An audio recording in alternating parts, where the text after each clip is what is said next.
Perfect. We're going to go ahead and get started. So thank you all for being here. I'm going to go ahead and put everybody on mute, but feel free to unmute yourself throughout the presentation if you have any questions. We'll also be doing Q&A at the end.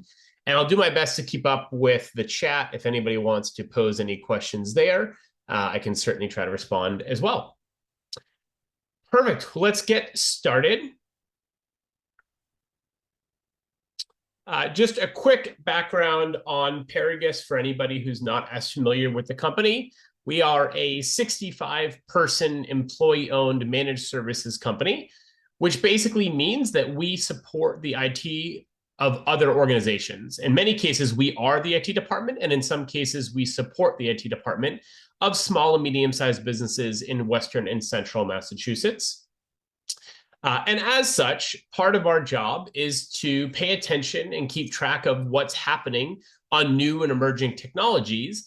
And we leverage webinars like this as one of our vehicles for delivering content and information to our clients around what they need to know, what they should be paying attention to, and what it means for their business. And that's really what brings us together today, is to explore that question as it relates to generative AI and some of the tools that are on the market.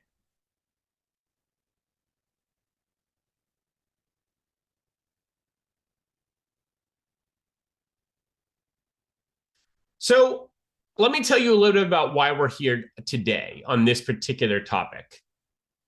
There are a lot of chat AI tools available to consumers right now. And when I say consumers, I mean anyone with a smartphone or a computer can access lots of different AI technology. Some of it is really powerful. Some of it is really helpful. Some of it actually can be quite damaging. And our goal is to try to help understand at least the pros and cons of what I would consider to be the top three, but we will explore some of the other companies as well throughout this presentation. What I'm really hoping is you leave here today is, if you're not using generative AI right now or don't have a sense of what generative AI can be doing for you, our primary goal is to make sure that you leave here today with a little bit more comfort and familiarity with that technology, and that you start to explore and experiment with it. If you're already using generative AI, but you're not sure which is the right tool, then hopefully we can provide you a little bit of clarity about whether you're using the best tool for your use case. And again, we'll answer some questions at the end of the presentation that might help you get there. So let's start by just kind of reviewing our agenda. So I want to provide you guys a brief overview of the AI tools that are out there transforming the industries. I then want to dig into the growing importance of AI in business processes, productivity, and creativity. And then I want to compare the use cases for the three that we're going to focus most of our time and energy on today: ChatGPT, Gemini, and Copilot. So let's start with a look at the AI landscape. According to the latest available data, there's around 67,000 companies that are artificial intelligence companies. I don't know if that's a number that surprises you. It's a lot or it's less than you would have imagined. But just to give you a sense of some of the companies that are being seen now as AI-driven or AI companies, this gives you a kind of a high-level picture of just a small sampling of some of those brands. And what you can see is that they're everything from, specifically in industries, as well as verticals. You'll see things that are specific to types of applications, what's being used in the data science space versus video creation and editing versus autonomous agents versus voice technology. And as I mentioned, this is just a small sampling of the companies that exist in this space. But the three that we're going to focus most of our time and energy on today are Copilot, ChatGPT, and Gemini. Copilot, if you're not familiar with it, is created by Microsoft. And as you can see, its predominant focus is on helping people who are using Microsoft tools become faster, more effective at their jobs. ChatGPT is probably the most widely used AI tool in the world. There's around 200 million monthly active users of that tool. 77 million are in the US alone. And they are now up to 3.9 million paying subscribers of those 77 million in the US. And then Gemini is about 1 billion users worldwide. However, it's a exclusively free tool or almost exclusively free tool. And so that's going to be weighed a little bit by it starts to pop up even when you're doing certain Google searches. But Google's response, which used to be called Bard, is now named Gemini. So before we dive into these three, let's take a step back and just look at the importance of AI in business today. So a recent survey asked a question around how do we feel like AI is having an impact? So there was one question around AI will have a larger impact on the world than the internet revolution. And this is what CEOs of global companies said. So you've got, on the one hand, about 25% who largely don't agree with this statement, and then about 60% who are somewhere between agreeing and strongly agreeing. On the very important question that comes up a lot of AI will displace more jobs than it creates, you again have about almost it's close to a 50-50 split, definitely leaning more towards the it's going to displace more jobs, but we're still very torn on these issues. And I think this speaks to where a lot of organizations are hesitant to fully lean into or embrace AI. And we saw something similar when the internet came out. We saw something similar when social media came out. Businesses weren't sure how seriously they needed to take it, how much they needed to lean into it, and what it was ultimately going to mean for their organization. And so you had some early adopters who felt strongly, who were pushing very hard, and you had some people that were very much against it, kind of dragging their feet. If you look at the tech community and kind of how they view it, you've got people like the CEO of Google saying that it's going to have more profound implications for humanity than electricity or fire. You've also got people like Peter Diamandis saying that at the end of this decade, businesses who aren't leveraging AI will be out of business. You've even got extreme viewpoints like Elon Musk's, who's saying AI is going to be smarter than any human and potentially overtake us by next year. So as you can see, there is no clear consensus. I think the biggest consensus is that AI is having an impact and is going to continue to have an impact, but exactly where that's going is still being determined. This is one perspective of kind of where we think the AI may start to impact organizations. So on the one hand, 57% are saying it's going to be focused on improving customer experience and support. You've got major brand retailers using it to kind of predict their likelihood of being able to make a sale and help them forecast their revenue. You've got 20% of workers using it to assist them with making decisions and getting work done. And then you've got 80% of executives saying that AI is going to be boosting productivity and creating new roles within their organization. As you dive into that a little bit deeper, this shows you kind of where we think the impact is mostly going to be had.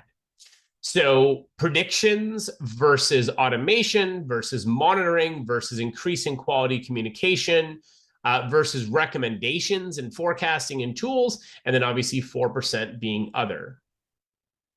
Another way to slice and dice that is looking at what is the technological feasibility of automation for work activities. And I think this is a really telling graph that is important to understand. So on the one hand, you have the technical feasibility, which means the percent of time spent on activities that can be automated by adapting what we already know exists, so the currently demonstrated technologies. Then you have the time spent in all US occupations by percentage. So if you look at this, what we've got is a huge percentage over here that is highly susceptible. It's the data collection, the data processing, the predictable physical work. These are the things that are most likely going to be impacted. In the less susceptible category, we have stakeholder interactions and unpredictable physical labor. Think of like nursing, think of like having one-on-one conversations as an account manager. Those are things that are going to be less susceptible. And then the least susceptible right now is applying industry domain expertise and managing other people. And again, this is based on what we have that is currently demonstrated today, but this technology is changing constantly. And so this is part of what we're trying to pay attention to, is where is the demonstrated technology going, and how is that going to change the impact? To dive into that a little bit further, I kind of want to make sure we all understand where we are in the spectrum of AI today. So it is largely understood that there are three major types of AI, and you'll see these called different things. You'll see different charts and graphs, but it really boils down to these kind of fundamental understandings. There's what we call narrow AI, which is AI that is very good at doing a very specific thing. This is what we have today in the world. We have AI that's really good at writing emails, AI that's really good at helping us to create presentations. We have AI that's really good at forecasting customer behavior on a set of variables. It's very, very smart at doing a very narrow set of tasks. The next major generation of AI, and we are not there yet, but there's a lot of predictions around when we're going to get there, is what is considered to be general intelligence. And the simplest way to think about this is AI that is as smart as human beings, meaning that it has a broader set of knowledge across a much wider spectrum and can be a little bit more critical, a little bit more have a little bit of a different approach the way it's answering questions, where it's not such a narrow data set, but it's a much broader data set that allows it to bring in lots of different perspectives and viewpoints, and also be able to tackle a much broader set of tasks. And then the third category that is still theoretical at this stage is what is often called superintelligence, where we reach a point where AI is smarter than human. And that's still theoretical because it is very hard for us to understand what does intelligence beyond human intelligence look like? How would that even be measured? How would you quantify that? And who's going to invent it? Is it going to be humans, or is this going to be an iteration of AI kind of advancing beyond what its core programming is? I think for now, what we're really focused on is the bridge between stage 1 and stage 2, and when we're going to officially feel like collectively we have reached a level where AI has achieved general intelligence or human levels of intelligence. And so on that journey, we have made some pretty exciting advancements in the recent months. So this is a massive multitask language understanding test. And it has been used for many, many years to benchmark the level of knowledge acquired and being able to retain information and then demonstrate it on a test. So what you have here is if you give this test to humans, the average human is going to get about a 34.5. What you can see here is ChatGPT has been evolving, o1 being the newest version of ChatGPT, has now exceeded what is considered kind of an expert level of human intelligence on this particular test. Now, this is not a general knowledge test, but it is a good example of how, for a while, you still had human experts beating every version of AI, but it was smarter than maybe an average human who wasn't an expert in that field. Whereas now we have even the expert in the field being outpaced by the AI. Another way to look at that is this is an IQ test. An IQ test has been used for a very long time to measure, or as a measure of human intelligence, especially as it relates to critical thinking. And I think what is interesting to see here is that, again, the new OpenAI is now scoring way above what is typically considered human levels of IQ intelligence, coming in at almost 120. Whereas if you go back to ChatGPT 3, or even looking at some of the other ChatGPT technologies that have been out there, for a while, we were kind of hovering around this end of the spectrum of 80 to 90. In the recent months, we have really taken another major step forward, and we're now talking about a much more intelligent version of technology. Another way to look at that same thing is this is a slightly older test, but this shows you if you were to take the IQ test and you had basically just a technology that was randomly guessing the answer, it's going to score a 63, which is 5.8 questions right out of a 35 points per test, about 50%. Random, you would expect it to be around that.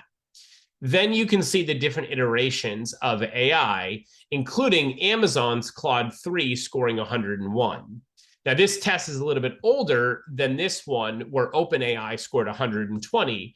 But generally, what you're seeing here is a continued upward trend of AI showing consistent demonstrated improvement in its ability to take these kinds of tests. A more humorous way of looking at this is this is a graph of where computer technology has gone over the years. We've almost stopped talking about IBM Watson, but IBM Watson was like the first major AI that was competing on Jeopardy and was being used a lot in the healthcare space. From there, you've got like ChatGPT. And then this is kind of this graph of trying to show roughly this is where we start to cross into, is the AI smarter than humans, and what is that going to look like, and what's going to happen? And obviously, this is still a lot to learn here. But what we can see is an upward progression, I think, is the key fundamental. And there's no expectation that that's going to end anytime soon. We don't see a bell curve where we're starting to see things drop off or we're hitting some sort of natural plateau. We are continuing to iterate and see things get smarter and more capable, which is why I think there continues to be a growing confidence that we are going to reach that human level of intelligence within the next, let's say, 6 years. I think there's little question that we're not going to get there by the end of this decade. I think the question is more about when in the 2020 decade we get there. And just to kind of bring this one step further, what we're now starting to see is this level of AI be brought into the physical space. And I think this video gives you a good perspective on that.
Now, what that video showcased is a robot called Figure 2.0. This is a robot that has had a lot of attention because it's got a lot of investment from really, really big names, including Jeff Bezos has invested a lot of his own personal money into this company. And what you're seeing is kind of this incredible, what feels like intelligence, and I think bordering on what we would actually classify as intelligence, come into the physical realm. And I think that in some ways makes us think about this technology differently. It's one thing when it's behind our computer screen and it's making decisions and it's helping us, automate tasks and respond to emails and draft presentations. It's another thing when you give it feet, legs, and arms. when it can walk around, when it can interact with the world, when it can lift things up and move things, I think that just changes the way that we view and the way that our impression is of some of this technology. That particular technology is driven largely by OpenAI's large language model, which is the same company behind ChatGPT. And that robot is being used in production at a beta site for BMW, where it's actually helping to assemble cars. And I don't know if you noticed it or not, but in the video, there's a moment where the part didn't sit right quite in and it used its hand to move the part. That level of reasoning and comprehension may seem insignificant, but that is some of the most advanced kind of thinking that we've seen from these humanoid robots that have the ability to do different things. And the other robot that's gotten a lot of attention is Tesla's robot, which is more designed to be an in-home robot. Figure 2 is definitely being designed to tackle the kind of commercial industrial labor market. It's being used in warehouses and manufacturing facilities. They view that as kind of the robot that is going to be used by the workforce to replace manual labor, where that either can't find the jobs, or people don't want to do the work, or there's a labor shortage, or just simply as a replacement for human labor. Whereas Tesla's model seems to be to go more for the domesticated robot that's going to be in your house, that's going to assist with household chores, do the laundry, make meals, clean up, take in the mail, feed the dog, walk the dog, those types of activities.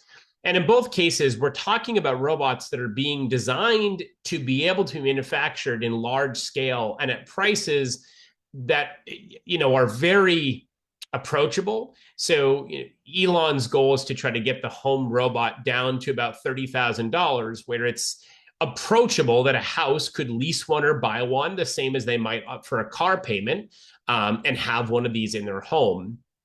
Whereas the manufacturing robots are a little bit of a higher price point, but they could be replacing a $60,000, $70,000, $80,000, $90,000 a year employee with healthcare and benefits and vacation time and sick time, who's only going to work 8 hours. Whereas this robot might be able to work 24 hours in a 24/7 type operation, do work that's more dangerous, do work that people don't want to do.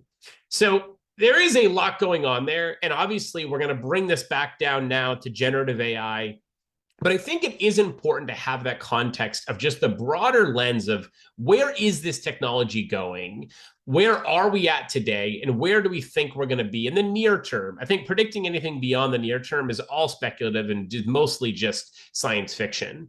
But in the next 2 to 3 years, it is fairly easy to see how some of the technology that is in beta testing now is going to come into the real world and start hitting our businesses, our homes, our environments, our communities.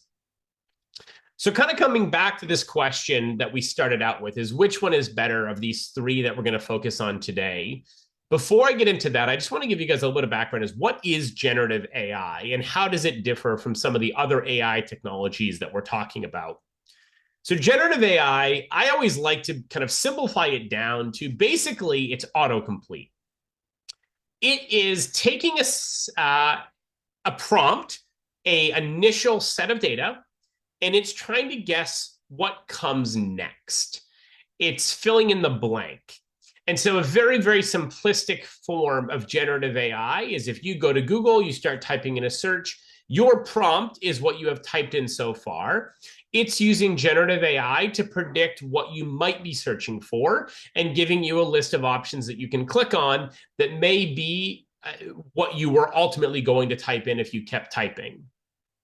That's a form of generative AI that has evolved a lot because what it has done is it went from each of us seeing basically the same dropdown to every single one of us seeing a different dropdown based on our Google search history, our demographics, where we live, our psychographic profile that Google has developed on us. Google has a very individualized profile for anybody who's interacted with its software, who's ever created a Google account or even used their products, which is pretty much every human on the planet.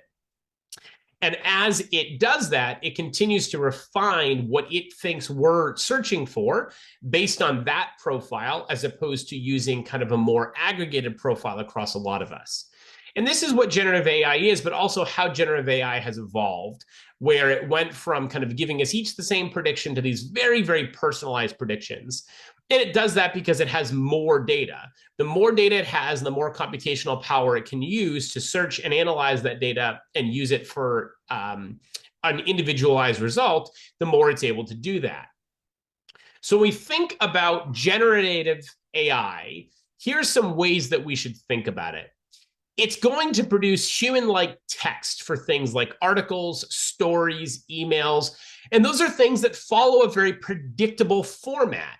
If we look at every email that's ever been written, there's going to be a ton of similarities and patterns. And that's because we all learned to write email by reading other people's emails that we received. And we all basically follow more or less a similar format for the way that we structure emails. The same with the way stories have been written for hundreds of years or articles have appeared in newspapers. There are formats and pattern recognition that generative AI is really good at. If you give it a pattern, it's very, very good at following that pattern and being able to guess and improvise and fill in the blanks within that pattern. Another thing that it can do really well is where we used to think of kind of art is very creative. It's not something that AI is good for. And that was a common misconception early on in the beginning days of this. It's quite wrong.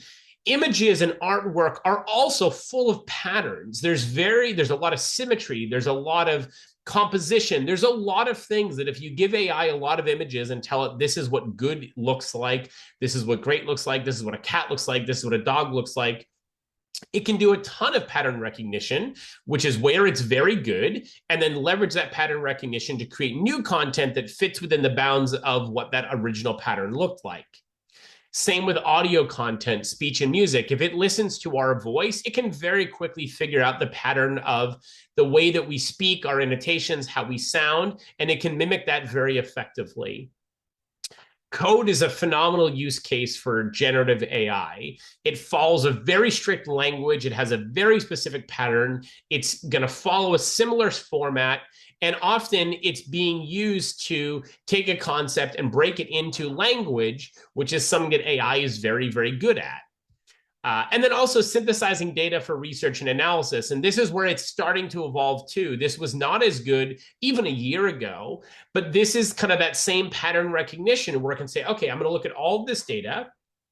I'm going to look for what the pattern is the humans might be missing. And I'm going to point out that pattern and say, I think based on all of this, this is what is most likely to come next. Again, using that pattern recognition type approach. So how does it do this work?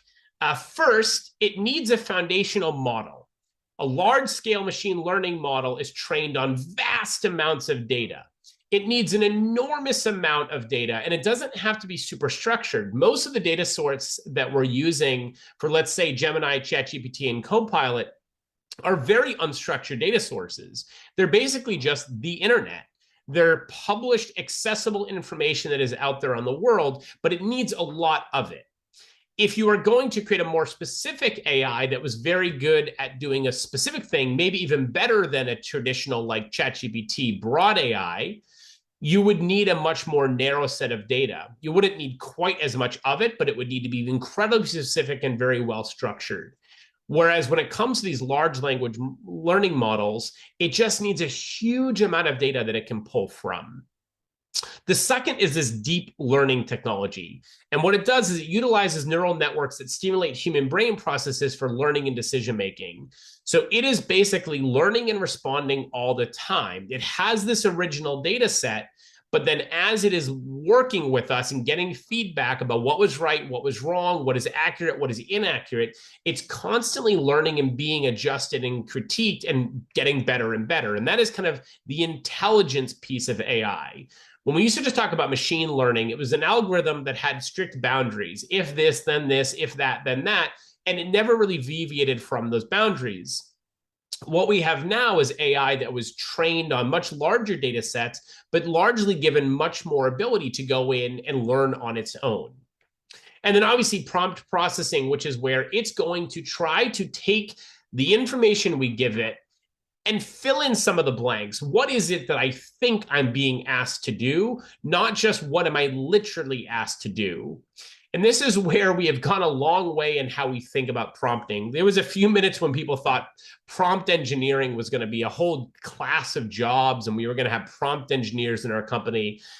And that lasted about 10 minutes because what we realized is that AI is phenomenal at doing pattern recognition, which means we don't have to be great prompters. We just have to tell the AI to try to figure out what are we actually asking when we give it a prompt.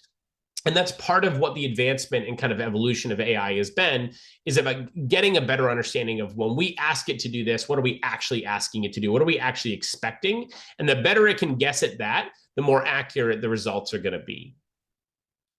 So now let's get into the weeds of kind of which one of the three generative AIs that we're going to look at today is in fact better. And so obviously, as I'm sure you can imagine, the answer is it depends. And it really depends on what it is you're trying to do. So what I want to do is I want to look at the three and kind of talk through what the pros and cons are of each. So let's start with ChatGPT, which is kind of the 10,000 pound gorilla in the room. It was launched by a company called OpenAI. If you're not familiar with OpenAI, it's a very unique company. It's unique because originally it was founded as kind of like a nonprofit thought experiment. And the idea was a bunch of academics were working with people like Elon Musk and others to create this thing that was going to be like the source of truth. It was going to be free and accessible to all, and it was going to be able to help anyone who wanted to use it to navigate the world and get access to real information and be given this powerful tool to cut through noise and controversy. And that was kind of the original foundation. It has evolved and changed many, many times. First of all, it very quickly became one of the most powerful AI technologies. And so with that, there was obviously a huge opportunity to monetize the product. And so very quickly, you saw the company change. Very early on in its life, Elon was thrown out.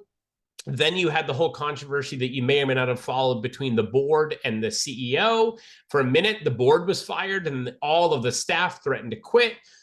Then Microsoft, who had been about a $10 billion investment in the company, intervened. They offered to hire the CEO and all of the staff. And then the board eventually kind of reversed their decision, brought the CEO back. But there's a lot of tension between this organization of what is it really that ChatGPT is setting out to do? It's in some ways in conflict with its original mission. Its board of directors is still made up of a lot of academics. And there's a kind of a transformation going on within that company and a little bit of an identity crisis around what is this company that happens to have created one of the most powerful generative AIs that has ever existed. So what its key features are is it is a very powerful conversational AI. If you have not had a conversation with it, I encourage you to try it out. And I don't mean asking it for a task, but ask it how its day is going. Let it ask you a question, respond, have a conversation, and you'll start to get a sense of kind of some of the dynamics of how it understands human emotions, human concerns. You can express it, oh, I'm struggling with this, and see how it reacts to that. It's one of the more powerful tools at being able to converse with humans in a very human-like way that is quite interesting. It's also very good at generating high-quality content. So when I say content, I mean everything from images to audio to text. It's going to generate very, very high-quality, multi-level content. And what's one of the things that's very impressive about it is how responsive it is to the prompting that you give it. So what you'll find, and we'll talk about this a little bit later, if we were to take ChatGPT, Gemini, and Copilot, and we gave them each the same prompt, and I did do this, and I'll show you what I mean, you're going to see a lot of similarities in the responses. If I then ask ChatGPT to take on an incredibly different personality and repeat the exercise, it's going to give me a night and day different response. Gemini and Copilot are not going to have that much variation or deviation in their personality. It's going to be a much more consistent response, regardless of the inputs I've given it. Whereas ChatGPT has the ability to be much more dynamic. It does require prompting, but with a little bit of correct prompting, you can really mold the personality of ChatGPT in some pretty interesting and exciting ways. It also has probably the largest third-party plugin library These are now just called custom GPTs, and it allows you to bridge the gap between ChatGPT and lots of other applications and technologies that aren't native to ChatGPT or OpenAI's core technology stack. That allows it to be a little bit more like the Google, Play Store or the Apple Store, where you can get third-party applications that allow you to further customize the technology and use it for different things. So now let's switch over to Gemini for a second. So Gemini was powered by Google. Google originally came out with a system called Bard. Bard was kind of an epic failure. They scrapped it, and it was so bad they decided to change the name, relaunching it as Google Gemini. It integrates really well with Google's AI ecosystem. So where it is really good is on strong emphasis on kind of the multimodal capabilities. So combining text, image, and video together. It has been used a lot in scientific research. It's pretty good at coding. I would say that it depends on the coding language, whether this or ChatGPT or Microsoft's Copilot is better. And it is a little bit better at problem solving than some of the other technologies. It has a little bit more of a critical thinking type lens to its work, and a little bit better ability to see multiple different things and figure out which is the right approach to handling a situation. And then obviously its biggest competitive advantage is just integrating with other Google services, which by contrast, you're going to see that Copilot's biggest competitive advantage is its ability to integrate with Microsoft services. So whereas Open API is kind of neutral, it doesn't come from a technology company that has a lot of other products. Google and Microsoft are going to have a lot more traction in their own ecosystems. So Copilot was developed by Microsoft. It's really so far been designed to assist within the Office product ecosystem. So if you're in Excel and you're trying to figure out how to make an Excel spreadsheet that analyzes certain data, or you're trying to figure out how to write a certain formula, or you're in Word and you're trying to write an email, this is way above the days of Clippy, who used to pop up and say, it looks like you're trying to write a letter. This is the ability to write a very, very complex letter, email, spreadsheet, PowerPoint presentation. Really within that Microsoft suite, once you've opened up the application, you can open up Copilot at the same time, as it implies. And Copilot is really your Copilot. It's there to help you with the task as you're doing it and trying to help you build in those tools. It also has a higher focus on automation than I would in productivity than maybe OpenAI and Google do, especially OpenAI, where Copilot is really trying to leverage things like the other Microsoft automation tools, which include Power Automate, Power Apps, and Power Virtual Agent, to take those automation tools, layer on AI, and create something that in conjunction is quite powerful. Because automation alone can only do predictable tasks. But when you layer on AI to the automation, now it can handle a little bit less predictable tasks, where maybe rather than sending the exact same email response to every single situation, it can customize the response based on several variables, including just what day of the week it is, which is going to make it feel a little bit more personal than just a generic auto-responding bot. So let's go into a little bit more. Some of the key differences. ChatGPT is really general all-purpose. It tends to be popular in kind of a broad category without a lot of kind of individual niche. Whereas Copilot is really, really good with the Microsoft ecosystem. It's especially useful in coding, document generation, and enhancing your Office tools that you already have. And then Gemini is going to be really good at using Google's knowledge base and using it to do tasks within the Google ecosystem, especially research and education, where Google has the largest market share. And I think what's important to understand is these products are based on their knowledge base, which is based on their data set, which is the other way of saying what data do they have access to. Microsoft has access to what's in your 365 tenant, every email you've ever sent, every document you've ever created, all your Teams messages, all your conversations.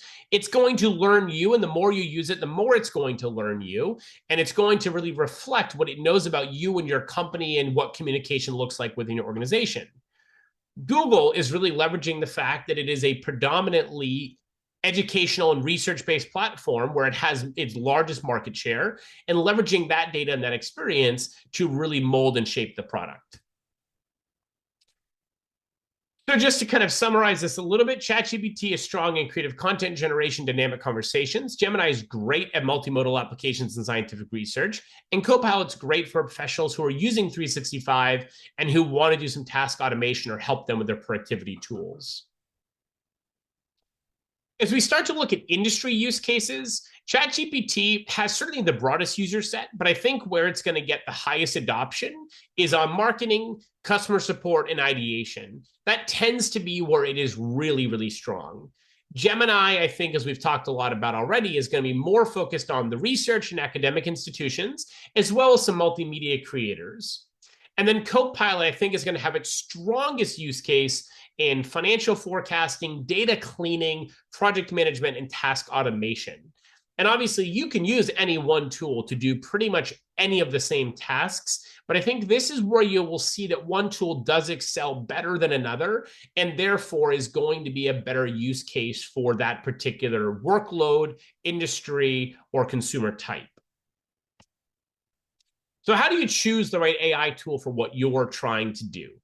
So I think the first thing is you have to look at what are your business needs and objectives. So what are you trying to accomplish? What is your team's familiarity with the tools? And if you guys are already really, really good at using ChatGPT, there's some benefit to just sticking with that rather than integrating something new. How it's going to integrate into your current workflow. So if you're using Microsoft for everything, there's a really compelling argument to use Copilot because it's already integrated into what you're doing. And then the need for the absolute latest information comes down to Copilot is accessing everything in your 365 tenant, but also real-time information being published to the web. Gemini has access to everything on the internet, whereas ChatGPT, depending on what version you're using and how you're using it, is going to have a limitation, either 2021 or 2023, depending on what type of request or action you're asking it for. Some other things that I think you should consider are security. If you're using data that's proprietary or confidential, you don't want to be using Gemini free or OpenAI free. You either need to use the paid version of ChatGPT or you need to use Copilot, where you are using a private instance and the data that you give it are not going to be used for training outside of your own instance. So for example, if I use ChatGPT Teams, it can use the information that I give it for me and for the benefit of my team, but it can't use that information outside of my organization. Same with Copilot. If I pay for Copilot, the knowledge that I give it is going to help it become better at serving me, but it's not going to be used for anybody outside of my Copilot tenant.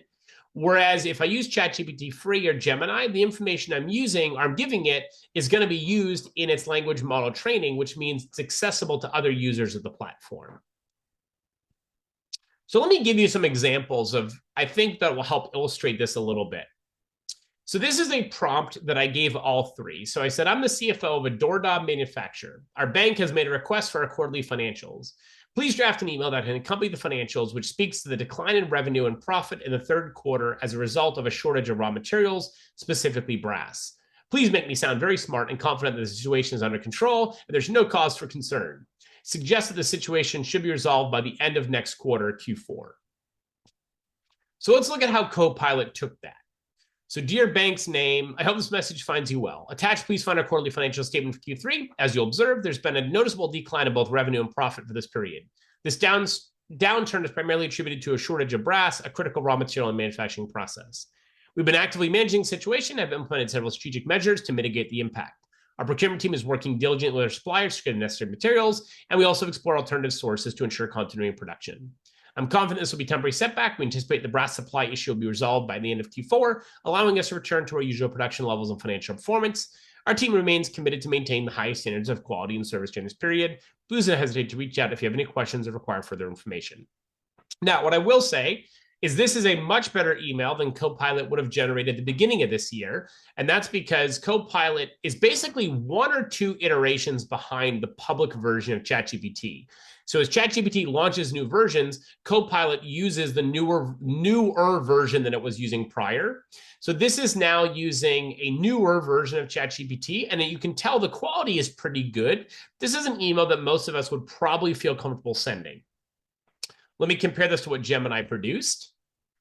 So same prompt, please find attached our company's third quarter financial statements. As you may have noticed, our revenue and profit have experienced a slight decline compared to the previous quarter. This temporary downturn is primarily due to shortage of brass, critical raw material, and our manufacturing process. We've been diligently working to secure alternative sourcing options and to optimize our production process to mitigate the impact of the supply chain disruption. We're confident measures will yield positive results. We anticipate return to normal operations by the end of the fourth quarter. Our long-term financial health remains strong, and we're committed to maintaining a position to lead manufactured doorknobs. Please contact me. A little bit less embellishment, a little bit less about talking about some of the steps that we're taking. In the Copilot, it talked about our procurement team is working to source alternative things. It was a little bit more detailed. This is a shorter, summarized version, but basically it's the exact same message. And I think for most of us would probably be fine, and was probably reasonable for us to send.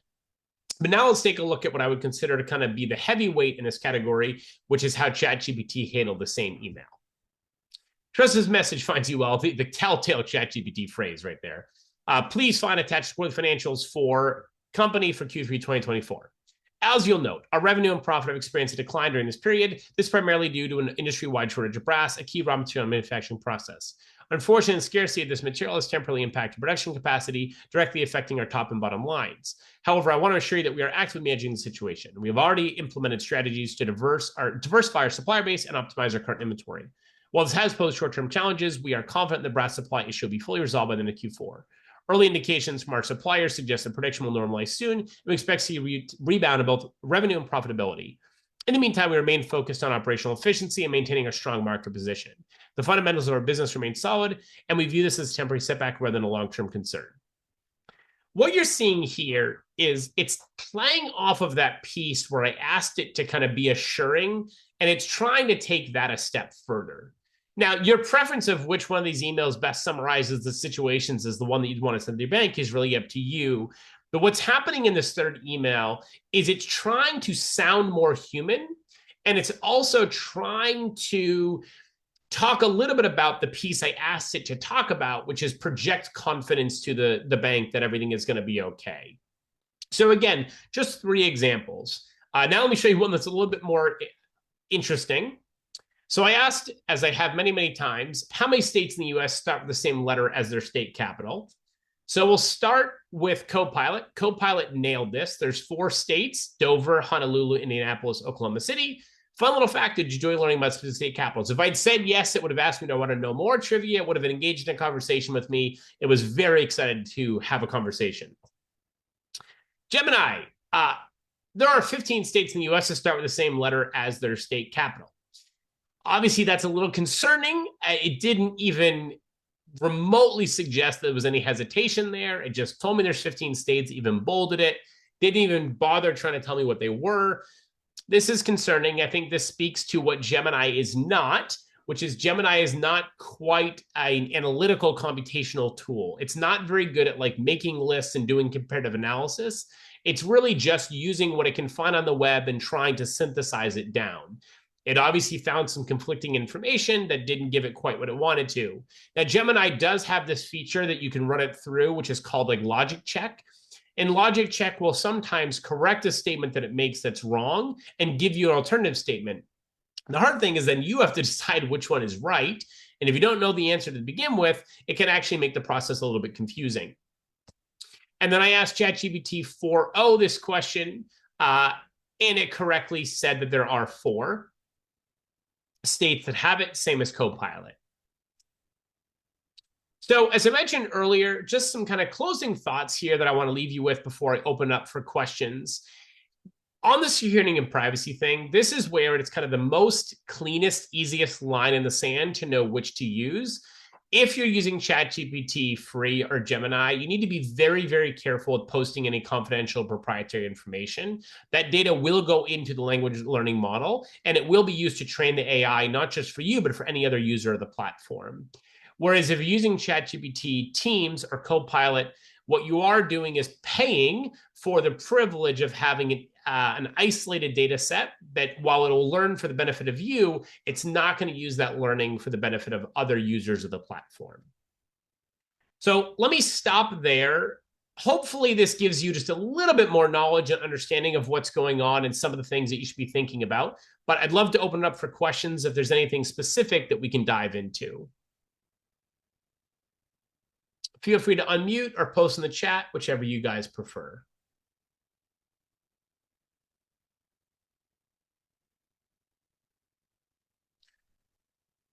All right, so somebody is asking, of all of them, which is the best for creating images? I think it's somewhat comes down to what it is that you're looking for. But I would say that in my personal experience, Gemini has most consistently given me an image that I can actually use for something. Whereas if I am using ChatGPT's Dolly image creator, it really depends on what the image is. If there's any text or language in the image, it tends to be very confused, or like it's missing letters, or the letters aren't spaced correctly. If I'm just looking for something very abstract, I don't think it matters. I think they're both very capable. But if you're trying to create like a graphic that has text in it, I think Gemini is probably the slightly safer bet.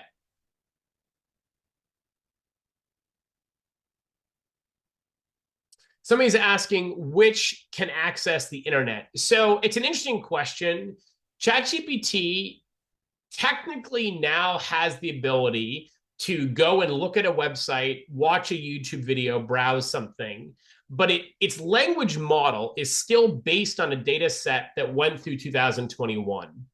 It has had several updates since then, and when it's updated, it is given new data, but that data doesn't necessarily retrain the whole AI.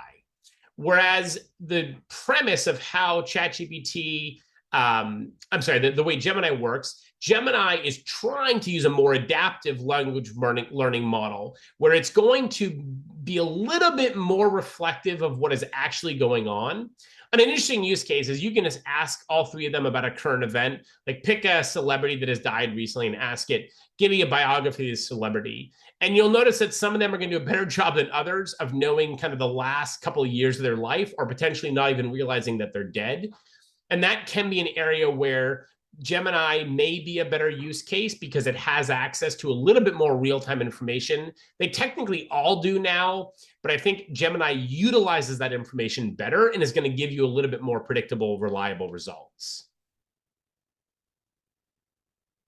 Which is better at Excel? I would say definitely probably Copilot. If you're in an Excel spreadsheet trying to build an Excel formula, trying to analyze data in Excel, clean up an Excel data. If you get a messy data set and you said, I want to clean this up, I want to organize this, I think Copilot is probably the tool that I would leverage. Yeah, so somebody's asking, is there a difference between using these tools on a cell phone versus a kind of workstation, a desktop or a laptop? I don't find so much with Gemini and Copilot that the difference between the app and the desktop laptop version is all that significant. But with ChatGPT, there are some really interesting things you can do with the app. You can take a picture of something and say, like, summarize this for me, or create a caption of what you're looking at. You can also do things like have conversations with it where it actually has a voice and you can just talk to it in real time and almost like a companion. And OpenAI is definitely getting closer to that market of providing companionship as a tool. And so if you're looking for a friend, or you have somebody who's lonely who's looking for a friend, OpenAI is definitely going to be the application that I would lean on for that. And it's going to be specifically the version that is on the mobile device where you can literally just have a conversation with it. And if you haven't tried that, even if it sounds totally weird and kind of like science fiction, try it. It's whether you like the experience or not, in the end, it's an experience worth having so that you can have a sense of what that feels like and what it's capable of. I think you're going to be surprised at just how interesting the conversation may end up actually being if you lean into it and talk to it like it's a person. Somebody's saying, what is the bias like as far as something like ChatGPT and the internet? Can sites pay for their data to be used over others? I think what they mean is, is there any kind of an opportunity to influence which tools are being used by different companies? I mean, obviously, Microsoft has a huge bias towards Copilot. Copilot is a very powerful tool within the Microsoft ecosystem. I don't know that their user base extends beyond that, though. I really think that their loyal users are the loyal users of the 365 ecosystem already.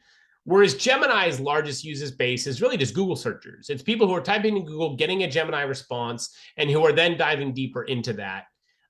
Whereas I think ChatGPT right now has the broadest user base where people are using it for all kinds of different tasks and not just ending up there accidentally, but very intentionally using it because they are trying to accomplish something or do something.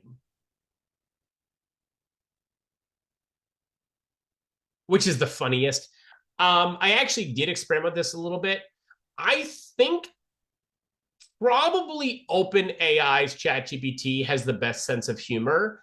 But I think that is obviously that's somewhat subjective, but I think it also has to do with how you're interacting and engaging with it. If you are very playful with it, it will be playful in response.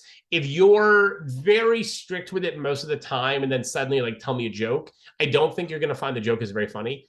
But it can take on a little bit more of a personality than I find Gemini or ChatGPT does. I'm sorry, Copilot does. So if you're using ChatGPT and you're playful on a consistent basis and you kind of have some personality when you're working with it, I think you'll find that it has a personality back and it starts to kind of feel a little bit more like a person than just a tool. Whether that's good or bad is entirely up to you to judge. Any other questions I can answer for you about the difference between those three?